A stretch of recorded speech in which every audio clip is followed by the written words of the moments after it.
Welcome to the What to Play podcast. I'm your host, Jacob Hebert.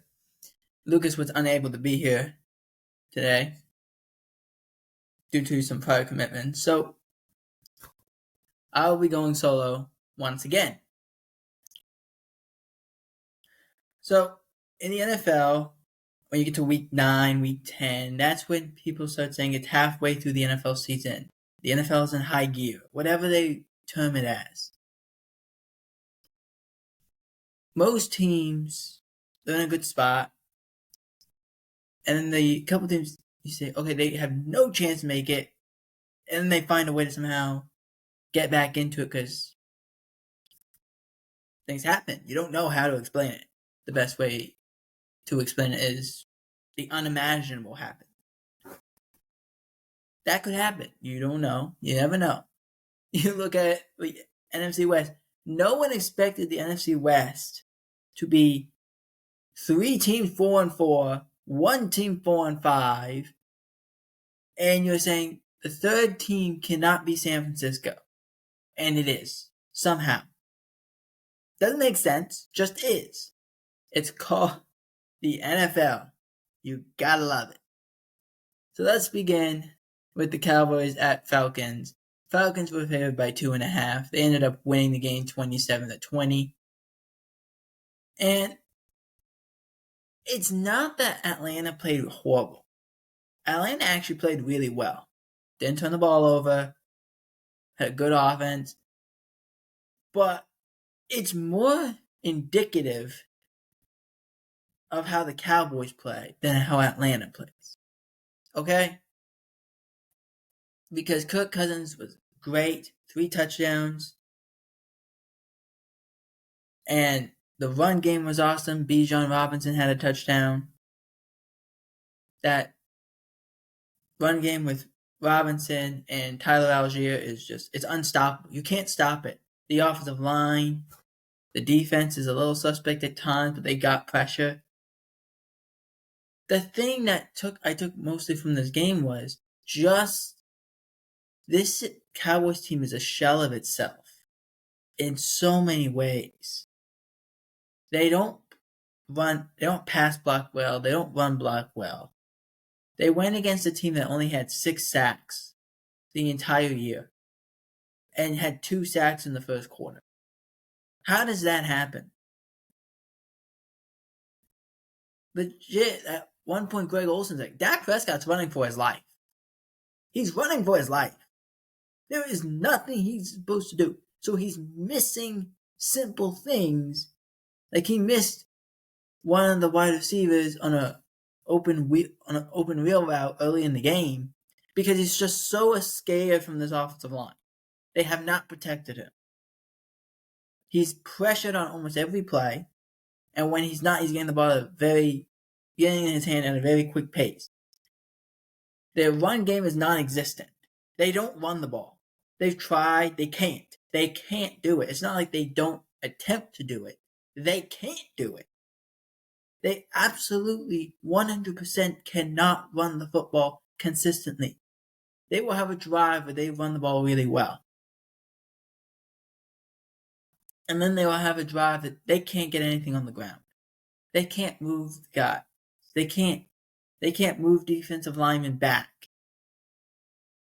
The quarterback has to make a man miss. The running back has to make a man miss directly in the line of fire every time. It's impossible. The offensive line is bad. The wide receivers outside of CeeDee Lamb don't consistently get open and help your quarterback out. And don't reward your quarterback if he does miss you by a little bit. It has to be perfect. The separation is not there. He's throwing the ball into such tight windows, it's hard to catch these passes. Like, it's too tight for him to throw that football. You have to open it up a little bit and give him some time. And he'll find the guys, it's just you gotta help him. And then on defense, they are terrible. Actually, let's continue with the offense. They get into the red zone. They are terrible in red zone. They don't score a lot. They're 42% in the red zone, I think it said. It's probably worse than that now. 42% in the red zone. So that means you have to score outside the red zone more often than not, which is impossible if your team doesn't want to take big shots down the field. This team relies so much on yards after the catch, they are unable to get yards after the catch. They're tackled immediately because they can't get separation. There's an inability to score in the red zone. They can't run the ball in the red zone. They can't throw the ball in the red zone. They're turning the ball over in the red zone. These are things that are happening at an alarming rate. They're being forced to take field goals, or they're turning the ball over, or they're making mistakes. They're taking penalties to take them out of field goal range or make it a third and forever near the goal line. It's impossible. There's too many things going on. And that's the offensive struggles. The defensive struggles, it's as the same, if not worse. They can't get pressure without Micah Parsons and DeMarcus Lawrence. They can't stop the run consistently. They can't do it. They can't defend the pass. They don't tackle well. And if you replay the stuff I said last year, it was a lot of the same things. It doesn't just say, okay, Dan Quinn was the savior of the world. It wasn't. They had a hard time to tackle. They had a hard time in red zone. They had a hard time to defend the pass, especially in the later years. They couldn't run the ball and stop the run. They still have that issue. It's not just, okay, one coordinator is going to fix this, because it hasn't been fixed. They have to blitz to get pressure consistently, and they lose positioning. The guys who are consistently banged up at the same level, so it's impossible to really have the same guys in at the same time. And then they're terrible in the red zone. They're terrible. They can't stop a pass in the red zone. They can't stop a run in the red zone. Like, they can't. They can't do anything. They can't make it stressful for a quarterback in a red zone situation. The Cowboys are forced to take field goals, but the other teams are able to get touchdowns. It's impossible to win games that way. It just is. It takes almost, if you really go through the whole thing, it takes 5 field goals to get 15 points. It takes 2 touchdowns to get 14.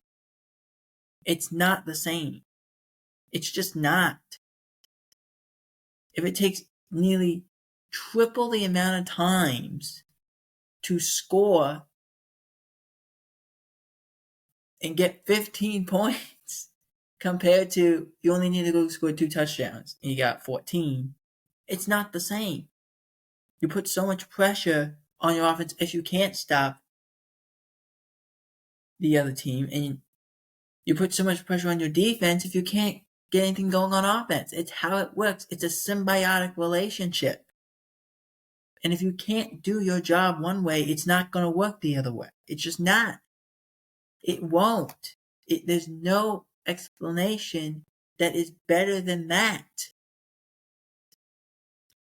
But to come back full circle here, you saw it in this game. The amount of times that a Falcons receiver would catch a ball and a Cowboys defender was unable to tackle. Or the amount of times that the Falcons would run the ball and the Cowboys defender was unable to tackle. It's not a good enough team at this point in time. Now, maybe something changes and they can get a couple wins, and then they start and seeing what happens with Philadelphia and Washington. If they start sliding, then maybe you can make this a race. But until they do it, it's a really big ask. And you gotta hope that Micah Parsons comes back soon. DeRon Bland comes back soon. DeMarcus Lawrence comes back soon. And there's a few other guys that hopefully can go through it. We'll have to wait and see on that. But good win by the Falcons all around. They made some great plays. They made it close. For whatever reason, the Falcons only play one-score games. I don't know why. They have a lot of cardiac tendencies. Tendency. I don't know why they do that, but they are. That has always been their kryptonite. Is they have to play one-score games. They can't win by 20. They can only win by 3, 7, and maybe 10 at the highest. Don't know. It is what it is. But a good win nonetheless. Next up, the Patriots at the Titans. The Titans were 3.5-point favorites. They actually did not cover, but the Titans did win 20-17. Look, the Titans are kind of a middle road team right now. They have Calvin Ridley. They have Tyler Boyd. But they're playing with backup quarterbacks right now. Mason Rudolph has played.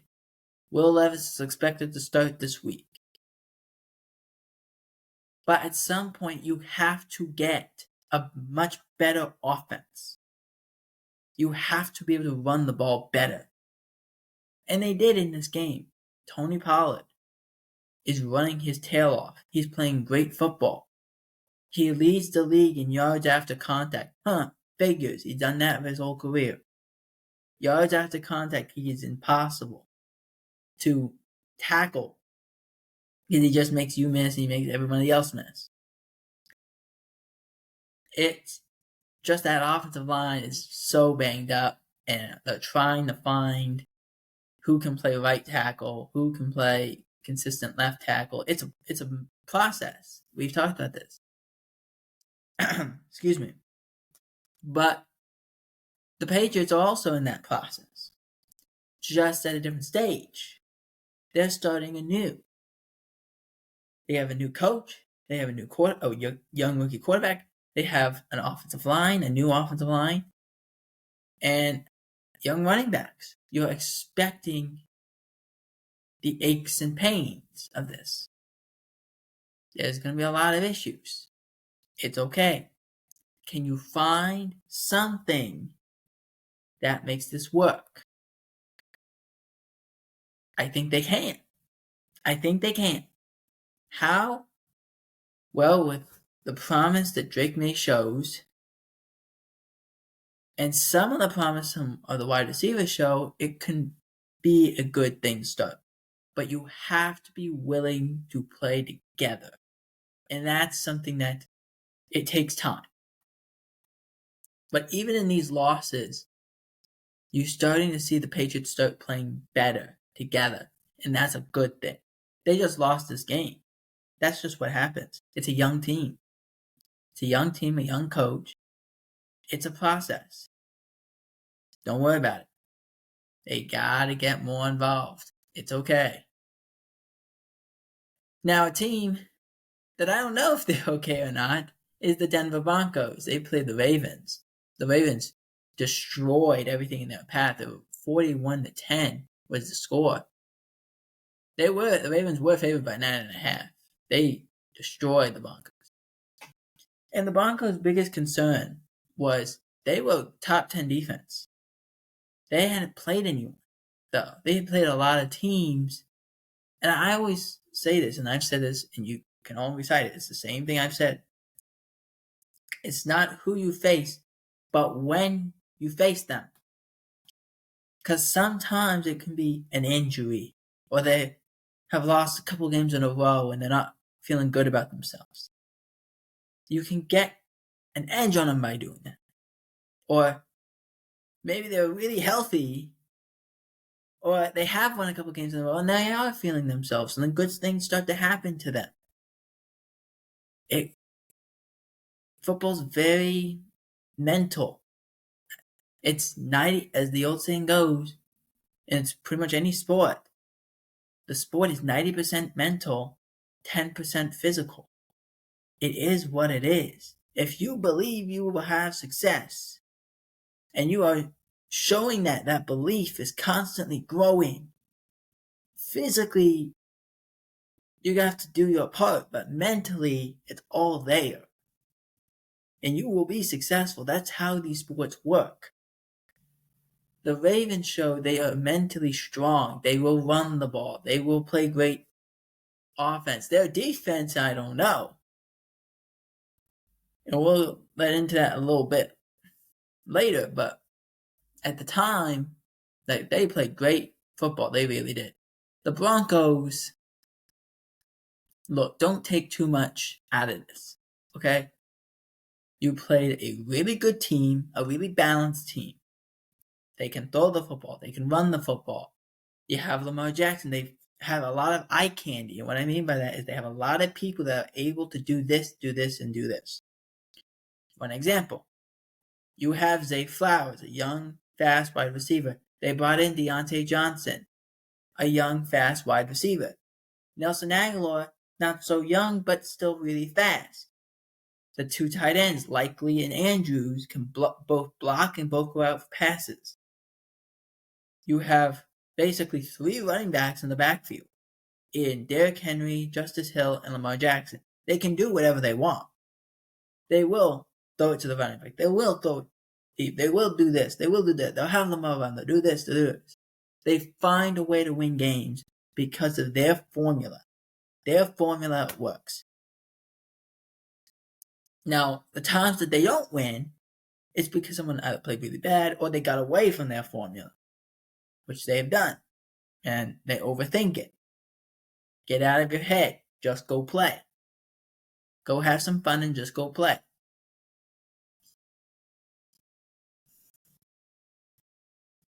But the Broncos have to be okay with that.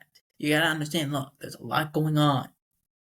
And, oh wait, we play Kansas City. That's a big game for us. We don't feel as good as we did, but we also know it's a divisional game. It's Chiefs week. Let's go to war. There's an old saying that the late Marty Schottenheimer used to say. When he was the coach of the Chiefs, he said, it's Raider week. It's all we had to talk about. No one needed to know what that meant. Everyone knew exactly what that meant. It's Raider week. It's different than any other week. When we go out there, we're going to play football, but it's going to be nasty. It's going to be a lot of fights. There's going to be a lot of threats. There's going to be a lot of this. There's going to be a lot of that. Do what you're supposed to do, and we'll be fine. And do a little bit more at the same time. It was a whole thing. Broncos have to have that mentality heading into this game. Just try to put the Ravens game so far out of your mind and continue on. Another team that needs to do that is the Green Bay Packers. As the Detroit Lions went to Lambeau in the rain and defeated the Green Bay Packers 24-14.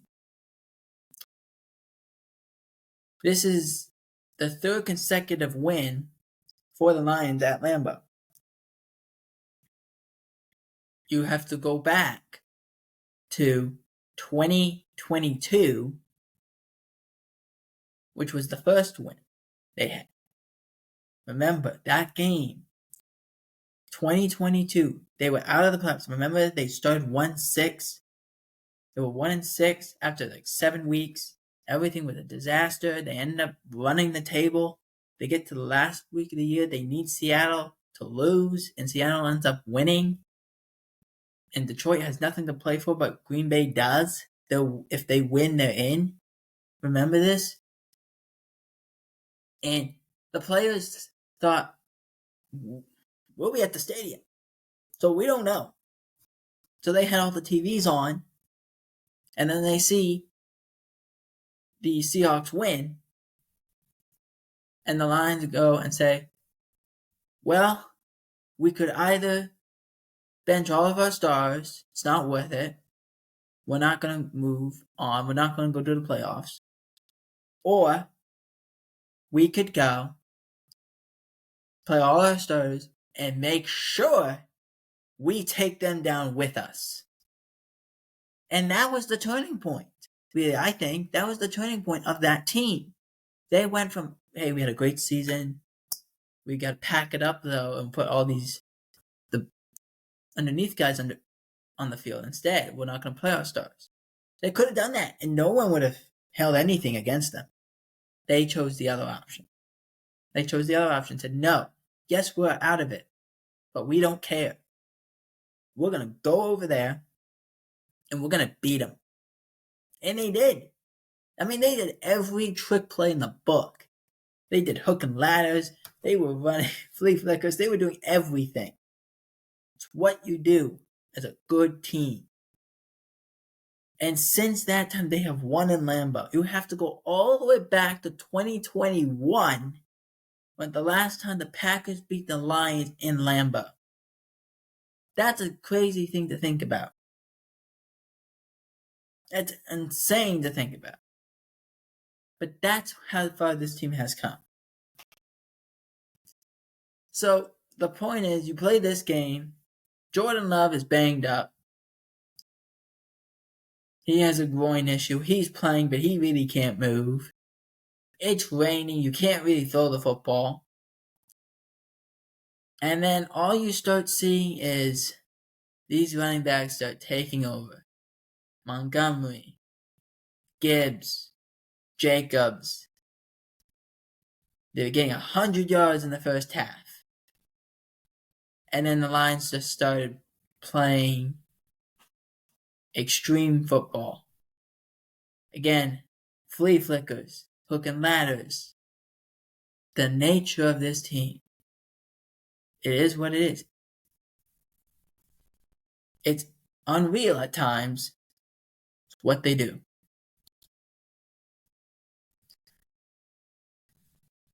They end up winning this game 24-17. 24-14, excuse me. The Packers end up missing a couple kicks that could have made this 24-21 or 24-17. It can't happen. It cannot happen. But at the end of the day, the Lions go off. They play. They embody their head coach. They embody their coordinators. And they will kick your tail any day of the week. Because that's how this team is built. And it's old school football. And any team who plays them hates it. But any fan who their team's not playing it loves to watch it. It's how the Lions play football. And next up, the last game of week 9 that we had was Bucks at Chiefs. Chiefs winning the game in overtime 30-24. This definitely was a scare for the Chiefs. I saw this thing and people said, for the way the Chiefs are playing, Matt Nagy should be a head coach in the next year. And I say, why? Why? Why? Why would he be the head coach? Why would he be a head coach? Let me try to explain this to you. That's not a good team. That is not a good team. Offensively, they are a mess. They are a mess. Okay, they are really bad on offense. They almost lost to Tampa Bay, who Mike Evans and Chris Godwin were not playing. This was bad. Baker Mayfield nearly won this game with Sterling Shepard, making incredible play after incredible play. If anything, I took more of the Bucks, even without their stars, still look like a good team. And that's scary. That's what I took up from it. From the Chiefs, I just looked at them saying, at some point, they're going to have to find a way to win a game by more than 8 points, 10 points, but it really shouldn't even be that close. Now, with the NFL trade deadline happening, we had a few trades that they stood out a little more than the rest. So let's get into it. So the Jets traded Mike Williams, finally, to the Pittsburgh Steelers for a 5th-round pick in 2025. Mike Williams was not being used. Okay?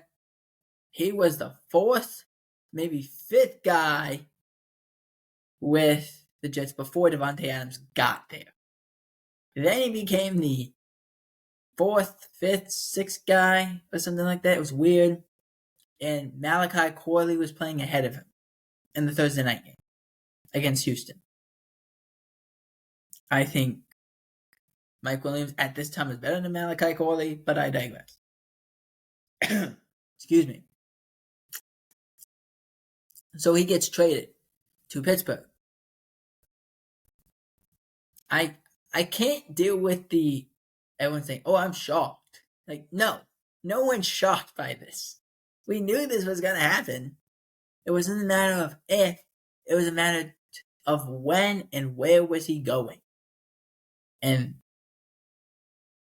that's what happened. Now the Jets were busy, as the Jets also got Preston Smith. They traded with the Green Bay Packers, got Preston Smith for a 2025 7th round pick.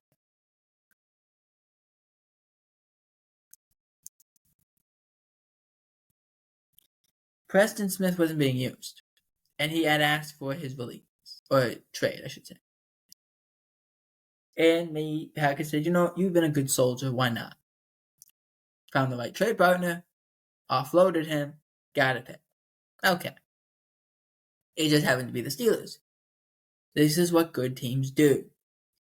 You go get a player who will help the locker room, but can help you on the field too, and you say, why not? And the Steelers believe in that. You're a good player, but you can help also in the locker room. We need that. We need leadership. They believe in it, and it works nearly every time when they do it.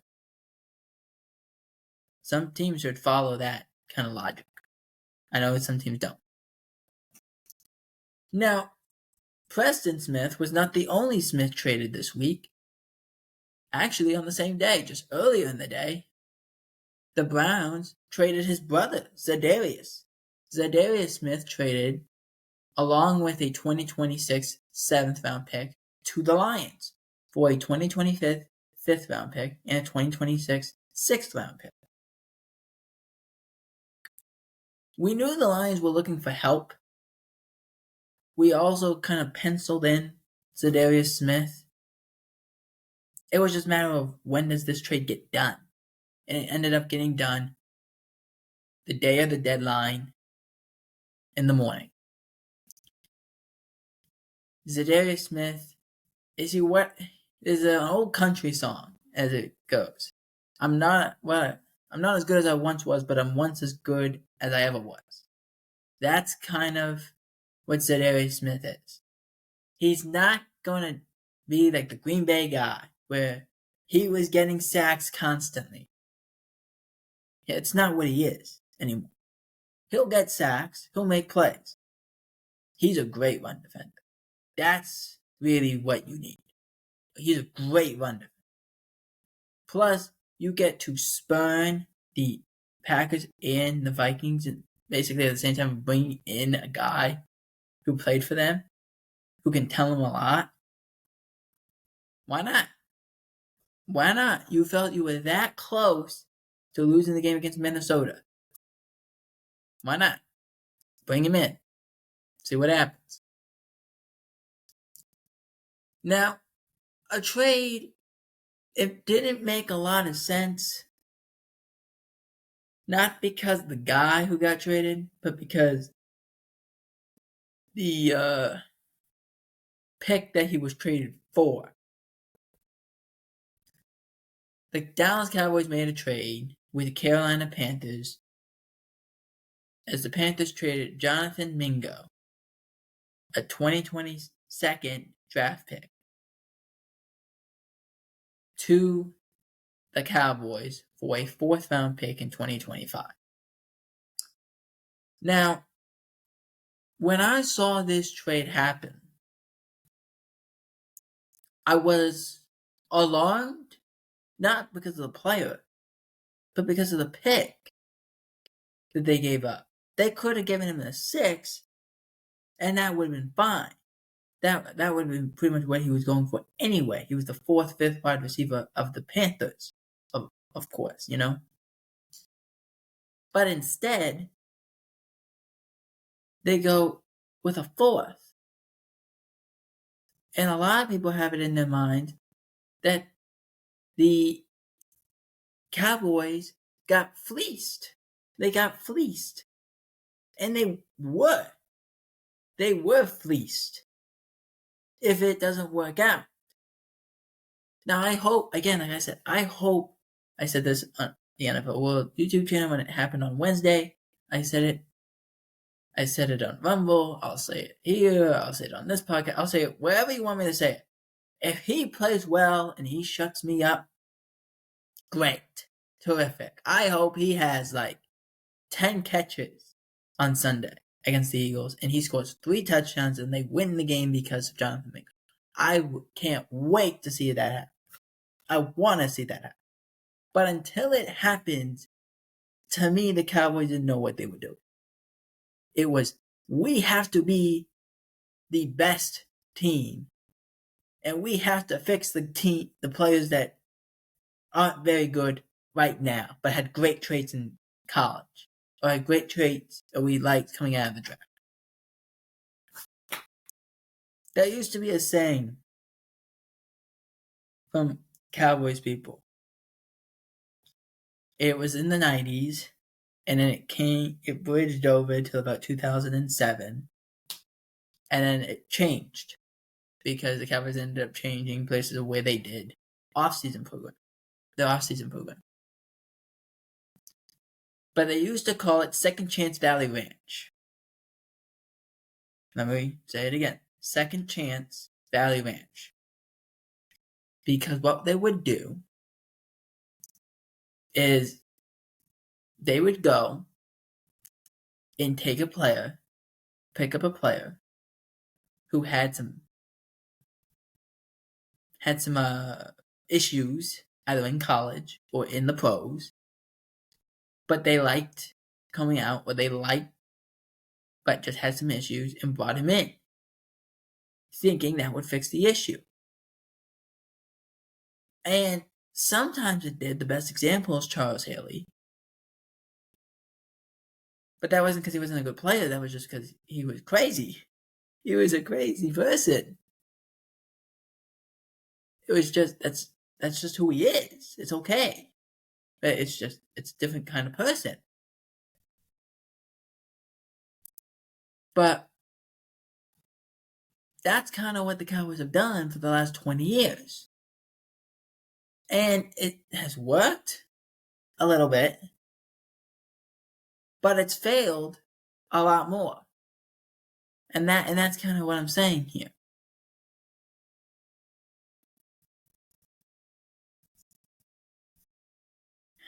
It's worked a little bit, but it's failed a lot more.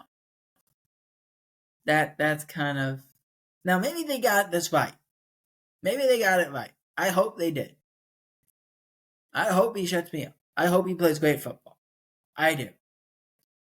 But at some point, you can't keep looking in the past in 1990 and saying, that's how we got there. Yes, Jack, I understand that.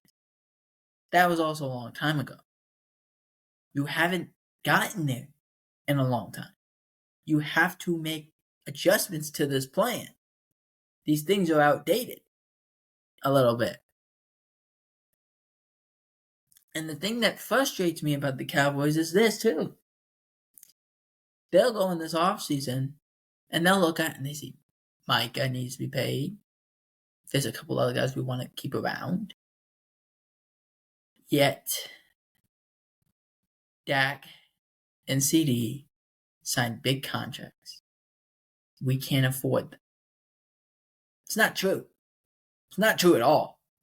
In fact, if the Cowboys want to, and they don't make a move for the rest of the year, the money they have, which is about $20 million, $26 million that they have right now, will roll over till next year. And they can make another $30 million by changing Dak's contracts a little bit and CeeDee Lamb's contract a little bit by moving money into the future.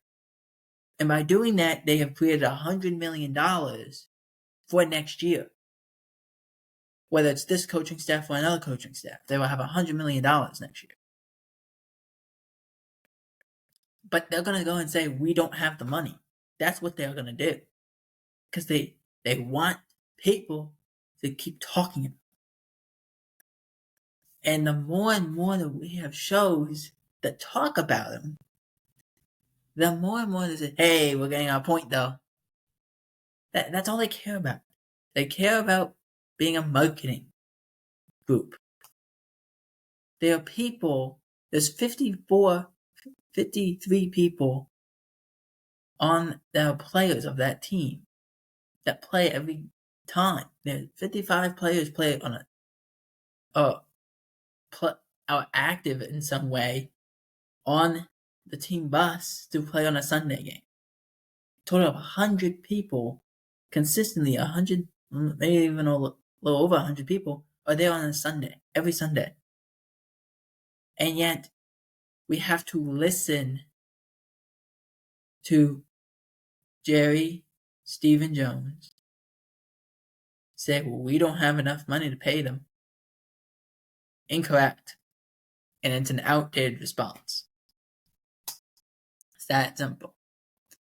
Another trade that happened, let's move on to another team in the NFC East, was the Washington Commanders traded for Marshawn Lattimore.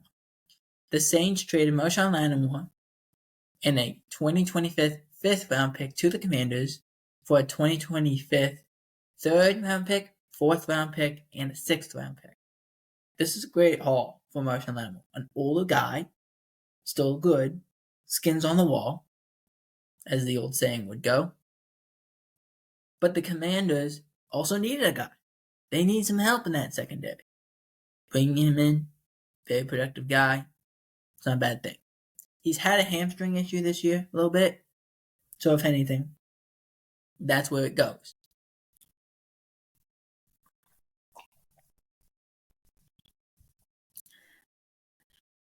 Now, we have to go back to Dallas for a little bit here. They had some injuries pop up in the Atlanta game. Woo. It's light over here. Woo. Okay. So we had CeeDee Lamb had an AC joint issue. He's expected to go, but I've had that injury before. It does not feel good. It feels like shocks go down your shoulder. He says it feels much better, and he'll be okay, and he's going to try and go. So, and you need him out there, because you don't have anyone else that can really do what CeeDee Lamb does. But the other injury, the more, I guess I want to say concerning injury, was Dak Prescott. Dak Prescott suffered a partial avulsion in his hamstring. What that means is, and I used my elbow, but I'll basically describe it like this. It's when your hamstring, which is attached to your bone, partially comes off. Tears, actually. And you can either have surgery, which would end his season, or you could have, just hope it heals, but it takes like 4 to 6 weeks to heal. And it's not 100% 4 to 6 weeks. It could be a little more than that. So, I think what Dak is looking at is this. If we are alive come Thanksgiving, or beginning of December, I should say. If we are alive, we still have a chance to win, then okay. But if we don't, I'll get the surgery. I think that's what he's looking at. I think he's looking and saying, okay, what happens if Dallas gets on a roll here? We get into December, and they've gotten a couple wins, but also the Eagles and Commanders start losing some games. then anything's up in the air, and we can then I could try to come back in December or January, But I don't think he'll do it if there's no chance.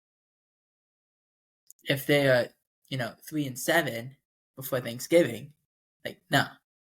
But if they get to Thanksgiving and we're looking up at this thing and we're saying, whoa, they're 6-5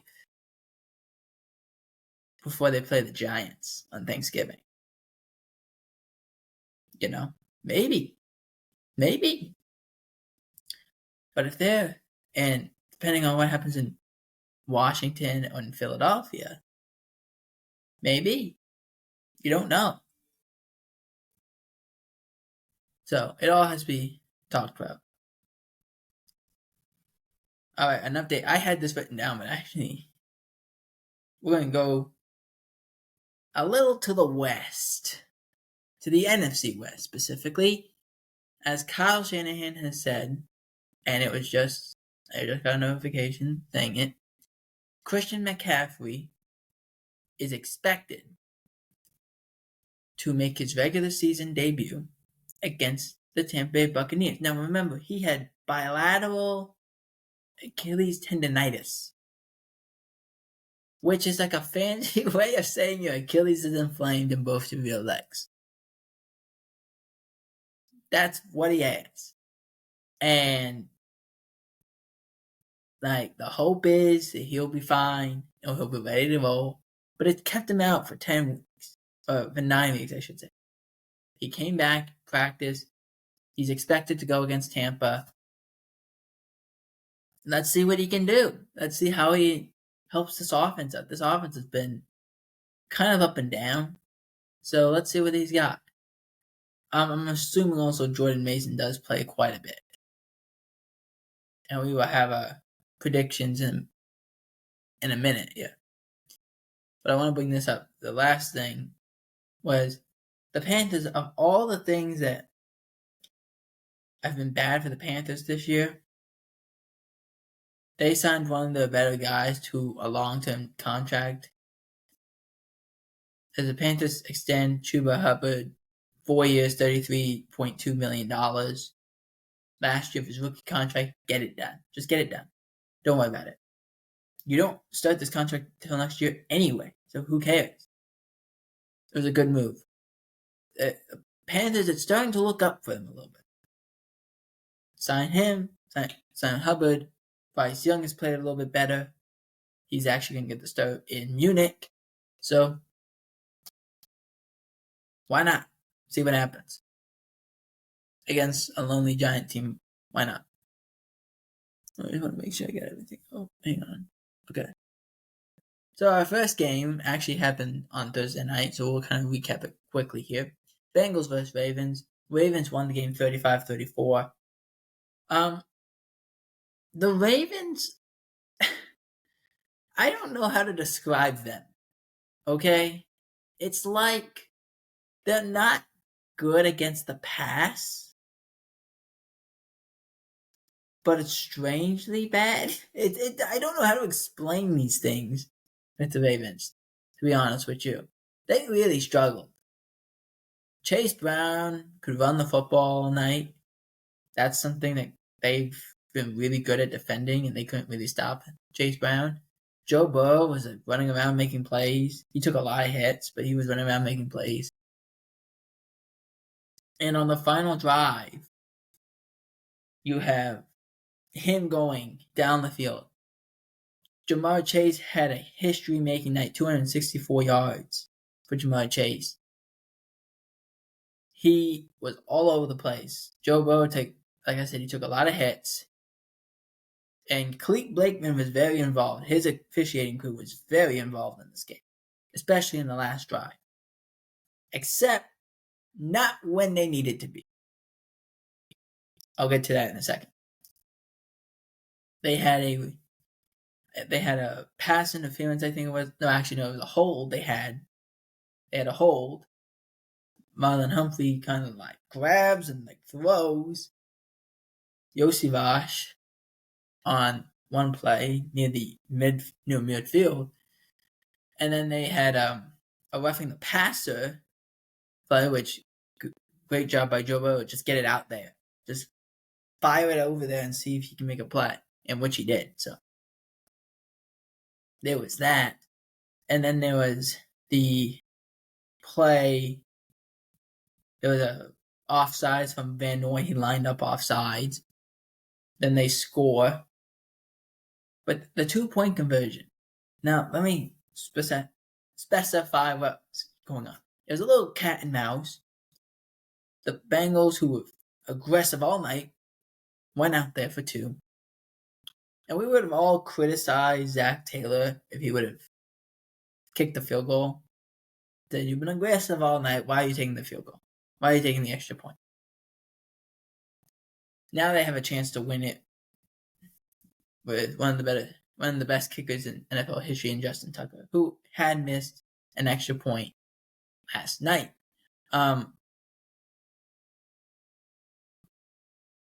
But that's why you go for 2. But the problem was they were just trying to get a free play. They called timeout. Zach Taylor ran down the sideline to call timeout, but then they went for 2 anyway. So I was a little surprised they went for 2 anyway. I thought they were just taking the 1 at that point, but they said, no, let's go. So they did. And there was a little bit of, and the Ravens didn't get caught with this all night, really. It was just a once in a while. But on the final play, the 2-point conversion play the Bengals had, the tight end of the Bengals gets held. Gesicki, he gets held in the slot on the left side. He gets held. And then Burrow gets contacted directly in the head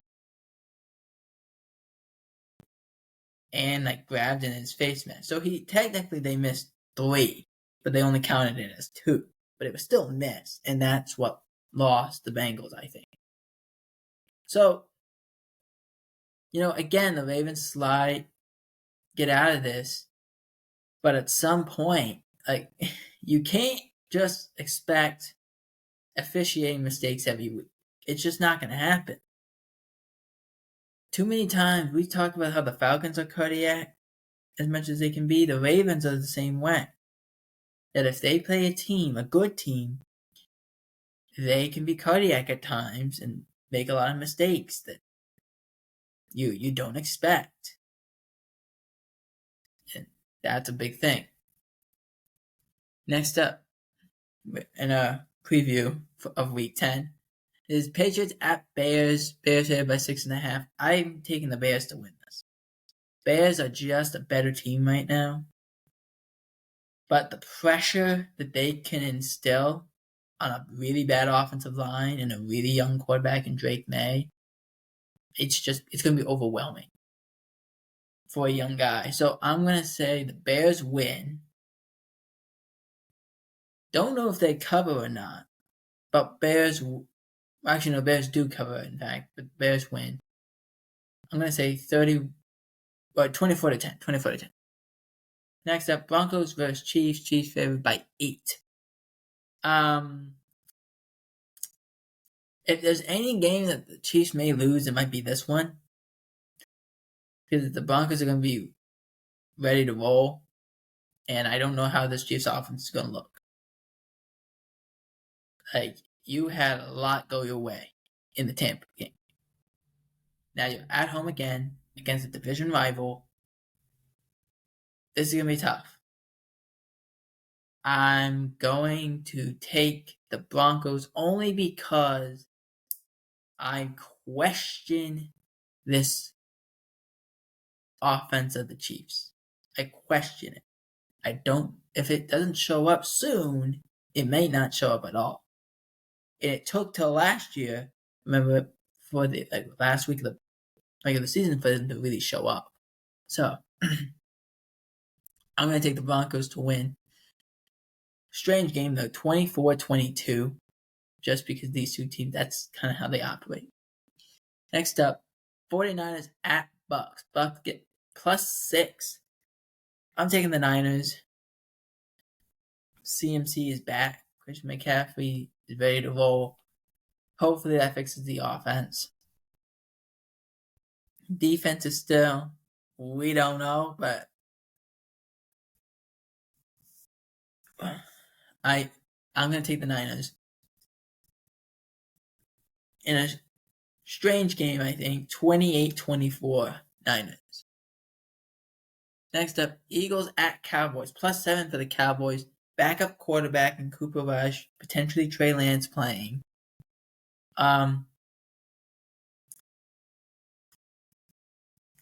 Injuries. Micah Parsons is expected to play unless barring any setback. And the Cowboys need him. The Eagles are a little banged up. Let's see if A.J. Brown plays. He should play. But I think those things are a factor. I would not be surprised if Dallas wins this game. Because for whatever reason, Dallas and Philadelphia always split. And I think the same happens here. I think Dallas finds a way to win in a very strange game. They win this game. I've had a weird score before, but I'm gonna stick with it. 26-20, Cowboys. And final game, Sunday Night Football, Lions at Texans, +3.5 for the Texans. I got the Lions. I'm sorry, Texans. I really am. But what is about to happen is an unstoppable force hitting a very movable object. Like, that's what's going on. I'm sorry. The run offense. The Lions can beat you any way they want. They can beat you in the passing game, beat you in the running game, beat you in the kicking game, beat you in the punt return game, the kick return game. They can beat you any way. They really can, and it's like a challenge for them. Every week it's a challenge of them going and saying, we are going to do this. And they do it. And you're like, how did they do that? Every week. And they win a different way. It's not the same way. It's kind of like looking at pictures from different angles. There's always something different. Always something. That's kind of how the Lions play football. There's always something different. When they played the Cowboys, it was a complete effort. Then they played the Titans. Remember, they played the Titans. And they just beat them. It wasn't the offense. It wasn't even the defense. It was the kick returns, the punt returns. They had 200-something yards on punt return. That was insane. They do this every time. They could legit, if they want to be like, if you go and say, okay, Lions, you can't wear cleats. You have to wear like tennis shoes. Okay, fine. You have to catch the ball with your feet. Okay, fine. It's a challenge. And they somehow succeed at them. Same thing's going to happen here. I don't think the Texans have enough firepower. I don't think the Texans play well enough either. But Lions roll in this game. 38-14. And that is it for the What I Play podcast. Let me know in the comment section who you have winning this week.